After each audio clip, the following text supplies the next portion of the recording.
പ്പോൾ കേരളം മുഴുവൻ ജാഗ്രത പുലർത്തുന്നത് കൊടും ചൂടിൽ ആണ്. ഉഷ്ണതരംഗത്തിനുള്ള സാധ്യത, അതായത് ഉച്ചയ്ക്കൊക്കെ ഒരു കാരണവശാലും സൂര്യപ്രകാശം ഏൽക്കരുത്, തൊഴിലാളികൾ ഉൾപ്പെടെ ഈ സമയത്ത് വിശ്രമം എടുക്കണമെന്ന നിർദ്ദേശമാണ് പുറത്തുവരുന്നത്. പാലക്കാടാണ് ഏറ്റവും ഉയർന്ന താപനില. ഒരുപക്ഷെ സാധാരണക്കാർക്ക് വിശ്വസിക്കാൻ പറ്റാത്ത തരത്തിലേക്ക് താപനില ഉയരുന്നു. 44.7 ഡിഗ്രി സെൽഷ്യസ് ആണ് പാലക്കാട് രേഖപ്പെടുത്തിയ ഉയർന്ന താപനില എന്നതാണ്. അടുത്ത ദിവസങ്ങളിലും ഇതേ ചൂട് തുടരും എന്നാണ് റിപ്പോർട്ടുകൾ. വിനേഷ് കുമാർ ചേരുന്നുണ്ട്. വിനേഷ്, വേനൽ മഴ ലഭിച്ചേക്കും 9 ജില്ലകളിൽ എന്ന അറിയിപ്പുണ്ടായിരുന്നു. പക്ഷേ മഴയ്ക്കായി കാത്തിരിക്കേണ്ട സാഹചര്യം. അങ്ങനെ മഴ ലഭിച്ചുവെങ്കിൽ പോലും അത് തണുപ്പിക്കുന്ന തരത്തിലുള്ള ഒരു മഴയല്ല. എത്രത്തോളം ജാഗ്രത പുലർത്തേണ്ട ഒരു സമയമാണിത്? ഉഷ്ണതരംഗത്തിൻ്റെ മുന്നറിയിപ്പൊക്കെ ഉണ്ടല്ലോ.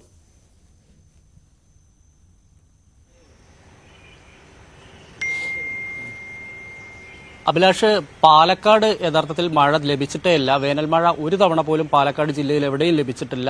ഇവിടെ രാത്രിയിൽ പോലും 30 ഡിഗ്രി സെൽഷ്യസ് വരെ താപനിലയിൽ വ്യതിയാനമുണ്ടായിട്ടുണ്ട്.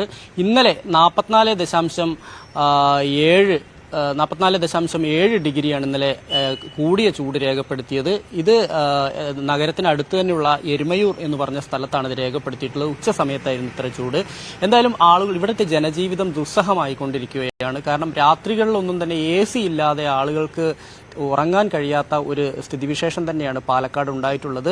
കൃത്യമായ മാർഗനിർദ്ദേശങ്ങൾ ജില്ലാ ഭരണകൂടം നൽകിയിട്ടുണ്ട്. രാവിലെ 11നും അതുപോലെ തന്നെ 3നും ഇടയിൽ പരമാവധി പുറത്തുള്ള ജോലികൾക്ക് വേണ്ടി ഇറങ്ങാതിരിക്കുക എന്നാണ് ജില്ലാ ഭരണകൂടം പറയുന്നത്. പക്ഷേ അത് പൂർണ്ണമായൊന്നും ആളുകൾക്ക് ഉൾക്കൊള്ളാൻ കഴിയുന്നില്ല. കാരണം അങ്ങനെ ജോലി ഒഴിവാക്കിക്കൊണ്ടൊന്നും പോകാൻ പറ്റാത്തൊരു സ്ഥിതിവിശേഷമുണ്ട്. എങ്കിൽ പോലും കർശനമായ ഒരു നിയന്ത്രണത്തിലേക്ക് എന്തായാലും ജില്ലാ ഭരണകൂടം ഇക്കാര്യത്തിൽ പോയിട്ടില്ല. മാത്രമല്ല, തെരഞ്ഞെടുപ്പിൽ കഴിഞ്ഞ ദിവസം ഒരാൾക്ക് സൂര്യാഘാതമേറ്റിരുന്നു. സൂര്യാഘാതമേൽക്കാനുള്ള സാധ്യത വരും ദിവസങ്ങളിൽ വർദ്ധിക്കും എന്ന് തന്നെയാണ് കാലാവസ്ഥാ നിരീക്ഷകർ ഉൾപ്പെടെ പറഞ്ഞുകൊണ്ടിരിക്കുന്നതും. എന്തായാലും എൽനിനോ പ്രതിഭാസം ഈ മാസം അവസാനം വരെ ഉണ്ടാവും. അതുവരെ കടുത്ത ഉഷ്ണം തന്നെയായിരിക്കും അനുഭവപ്പെടാനുള്ള സാധ്യത എന്ന് തന്നെയാണ് അറിയാൻ കഴിയുന്നത്.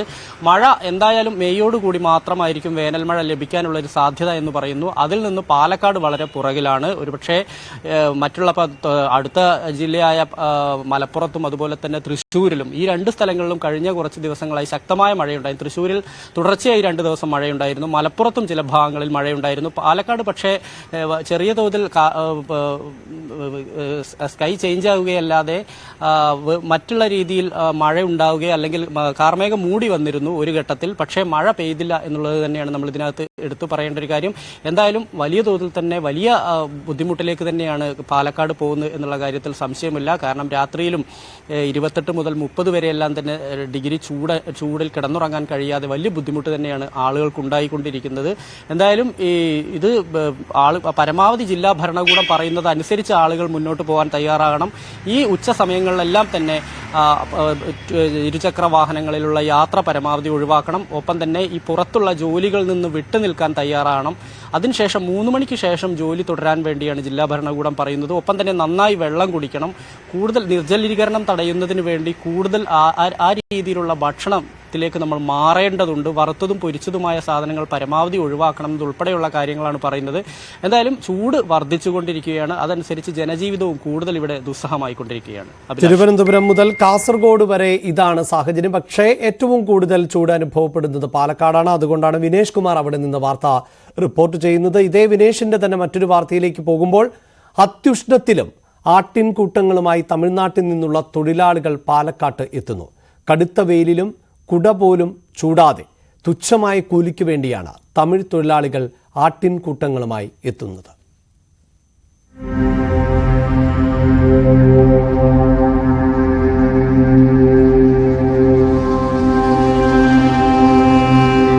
സമാനതകളില്ലാത്ത ഉഷ്ണത്തെയാണ് പാലക്കാട് അഭിമുഖീകരിക്കുന്നത്. 43 ഡിഗ്രി സെൽഷ്യസ് വരെ താപനില ഉയർന്നു. പക്ഷേ മീനവേനലിൽ കരിഞ്ഞുണങ്ങുന്ന പാലക്കാടൻ പാടങ്ങളിലെ പച്ചപ്പ് തേടി തമിഴ്നാട്ടിൽ നിന്ന് ചെമ്മരിയാടിൻ കൂട്ടങ്ങളെത്തുന്നു.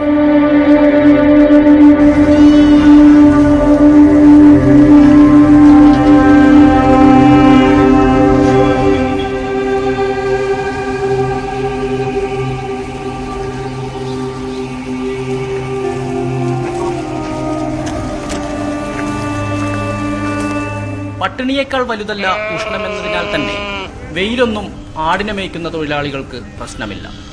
കടുത്ത വെയിലത്ത് ആടുകളെ മേച്ചുകൊണ്ടിവർ കിലോമീറ്ററുകളോളം നടക്കും. 700 രൂപയാണ് ദിവസക്കൂലി. വയലുകളിൽ എവിടെയെങ്കിലും തീ കൂട്ടി ഭക്ഷണം ഉണ്ടാക്കി കഴിച്ചാണ് യാത്ര തുടരുന്നത്.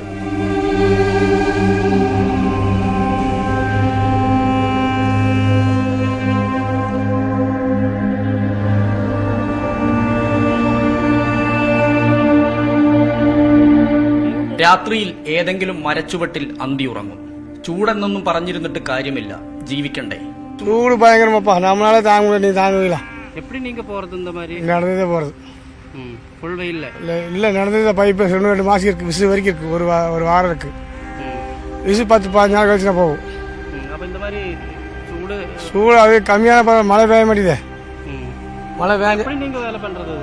வேலை மேய்ச்சிட்டு மேய்க்க வேண்டியதா, நைட்டு பால் வைக்க வேண்டியதா, சாப்பாடாக்கி எங்கேயே காட்டுக்கு சாப்பிட்டு படுத்து தூங்க வேண்டியதா. எத்தனை பேர் இருக்கு? நாங்கள் ஒரு 5-6 பேர் இருக்கிறோம். ചൂട് തന്നെ അവിടെ മരത്തന്നെ അവിടെ തണുപ്പിൽ നിൽക്കും. പിന്നെ അപ്പുറം അത് വെള്ളം കാണിക്കുമ്പോൾ അങ്ങനെ വെള്ളത്തിന് കിടക്കും. ഞങ്ങളപ്പോ എന്ത് ചെയ്യാ, പിന്നെ അങ്ങനെ തണുപ്പിൽ നിൽക്കാമല്ലേ.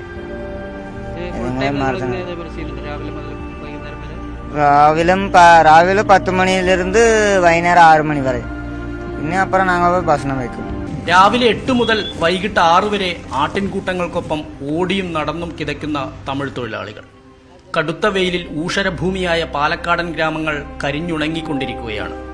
തണ്ണീർക്കുഴികളെല്ലാം വരണ്ടുകൊണ്ടിരിക്കുന്നു.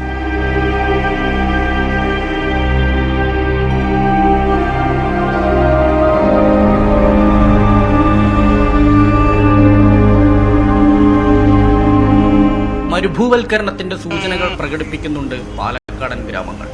ചൂട് താങ്ങാനാവാതെ മനുഷ്യർ തളർന്നു വീണുകൊണ്ടിരിക്കുമ്പോഴാണ് അതിർത്തി കടന്നെത്തുന്ന മനുഷ്യർ വിയർത്തൊലിച്ച് ആട്ടിൻകൂട്ടങ്ങൾക്ക് പിന്നാലെ ഒരു വെയിലത്ത് ഓടുന്നത്.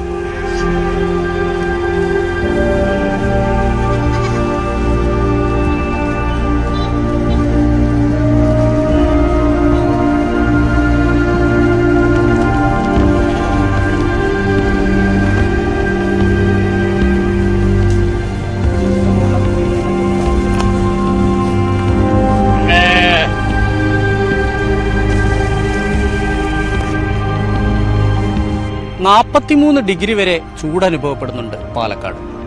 എന്നാൽ ഈ അത്യുഷ്ണത്തെ പോലും വകവയ്ക്കാതെ തമിഴ്നാട്ടിൽ നിന്ന് ആടുമേക്കാനെത്തുന്ന കുറേ മനുഷ്യരെയാണ് നമ്മൾ കണ്ടത്. അതായത് ഇവരുടേതും ഒരു തരത്തിൽ ആടുജീവിതം എന്ന് തന്നെ പറയേണ്ടിയിരിക്കുന്നു. ക്യാമറാമാൻ പ്രജിത്ത് കോങ്ങാടിനൊപ്പം എസ് വിനേഷ് കുമാർ, ന്യൂസ് 18, പാലക്കാട്. പൊള്ളുന്ന വെയിലത്ത് ആണ് അവർ ജീവിതമാർഗം തേടിയെത്തുന്നത് എങ്കിൽ പാതയോരങ്ങളിൽ പഴവർഗ്ഗങ്ങളുടെ കച്ചവടം സജീവമാണ്. ഈ ചൂടുകാലമായതുകൊണ്ട് തന്നെ കൂടുതൽ പഴവർഗ്ഗങ്ങൾ മലയാളികൾ ഉപയോഗിക്കേണ്ട ഒരു സാഹചര്യമാണ്. എന്നാൽ അസഹ്യമായ വേനൽച്ചൂട് വ്യാപാര മേഖലയെയും സാരമായി ബാധിച്ചിട്ടുണ്ട് എന്നാണ് കച്ചവടക്കാർ പറയുന്നത്.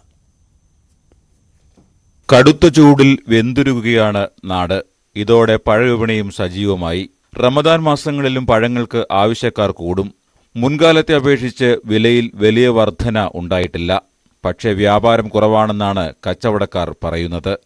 അതിന് നോമ്പിന്റെ പഴയമായിട്ടുള്ള കച്ചവടങ്ങളൊന്നും ഇല്ല ഇപ്പോഴും, എവിടെയില്ല. നമുക്ക് നല്ല പൊതുവെ പട്ടാമ്പി അങ്ങാടിയിൽ എവിടെയും കച്ചവടങ്ങൾ കമ്മി. ഏത് കടക്കാരോട് ചോദിച്ചാലും പട്ടാമ്പി അങ്ങാടിയിൽ കച്ചവടങ്ങൾ ഉഷാറില്ല. നേരെ മറിച്ച് ഉൾനാടുകളിൽ കച്ചവടമുണ്ട്. തണ്ണിമത്തനാണ് കാര്യമായി വിറ്റുപോകുന്നത്. നല്ല മധുരമുള്ള തണ്ണിമത്തൻ വിപണിയിലെത്തി തുടങ്ങിയതേയുള്ളൂ. വിവിധതരം പഴവർഗ്ഗങ്ങളും വിദേശ ഇനങ്ങളുമുണ്ട്. നാടൻ അൽഫോൻസ മാമ്പഴവും തുർക്കിയിൽ നിന്നുള്ള പ്ലമ്മുമൊക്കെ എത്തിയിട്ടുണ്ട്. ന്യൂസ് 18, പാലക്കാട്.